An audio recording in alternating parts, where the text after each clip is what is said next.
Welcome back to Tales from the Long Box. Today I'm talking about one issue, but it's not just any comic. It's Hawkeye number 11, also known as the Pizza Dog issue. This isn't just a story about a dog, this is a story told through a dog. His name is Luck, and he doesn't think in words, he understands smells, sounds, emotions, and pizza. Somehow Marvel told a complete murder mystery from that point of view.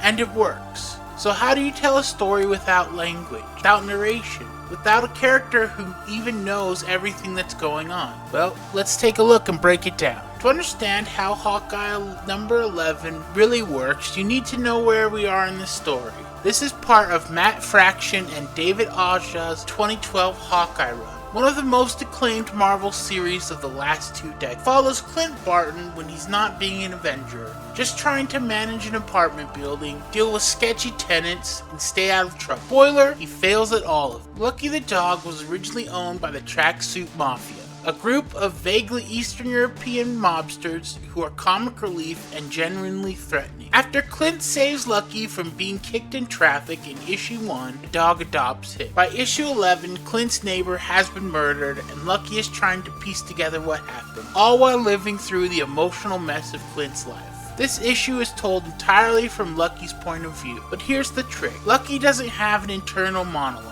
There are no thought bubbles explaining what he thinks. Instead, the creative team uses visual language to put us inside a dog's experience. We don't get clear dialogue, we get fragments of words, only the ones that Lucky recognizes. Clint, Kate, stay. It's a brilliant way to show how dog might hear humans, mostly noise with a few keywords standing out. But the real innovation is how David Aja visualizes smell. There are scent trails, literal lines across the page, leading Lucky's attention from one panel to the next. Sometimes it's food, sometimes it's blood, sometimes it's another dog. These trails guide the story like a detective following clues, except the detective is a dog, and the clues are all about scent. There's also the use of symbols and pictograms. Instead of showing Lucky imagining something in words, the comic uses icons. Dog bowls, bones, people's faces, symbols of fear, comfort, or confusion. It's part children's book, part crime noir. Now, all of this artistic trickery wouldn't matter if the story didn't work, but it does. Lucky is trying to figure out who killed one of Clint's neighbors.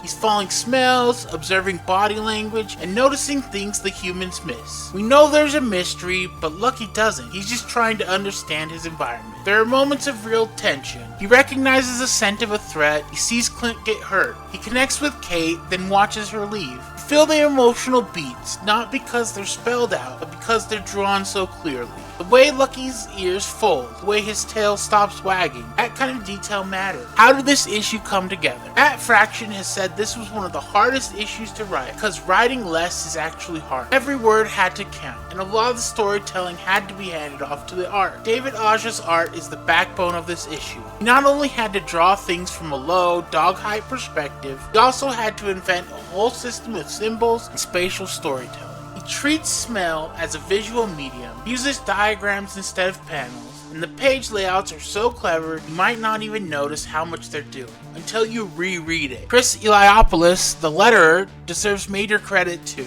He filters the speech so it reflects what Lucky would realistically process. A lot of text looks like nonsense, but if you're a dog, it's just blah blah Kate, blah blah out. It's subtle, but it completely changes how you read the issue. There's even a cool detail. Lucky responds to some Polish phrases, referencing his original owners. Fraction confirmed that they researched real dog training commands in Polish. It adds a layer to the backstory without any exposition. What's truly amazing about this comic is that it trusts the reader. It doesn't explain anything. It just shows you what Lucky sees, smells, and hears, and it lets you connect all the dots. It's easy to call it a gimmick, but Hawkeye number 11 isn't just clever. It's emotional. It captures what it might feel like to be a dog. Confused, loyal, curious, scared, and really into pizza. Lucky doesn't know who's dead or why people are fighting. He just knows Clint is sad, Kate is gone, and that something is wrong. That's what makes it work. It's a comic that strips storytelling down to its most basic parts. Visuals, emotions, and instinct. And it still manages to say so much. When this issue came out, it won an Eisner Award. and it deserved it. It's one of the most creative, confident, and heartfelt comics Marvel's ever put out, and it does it all through the eyes of a dog. If you haven't read Hawkeye number 11, do yourself a favor.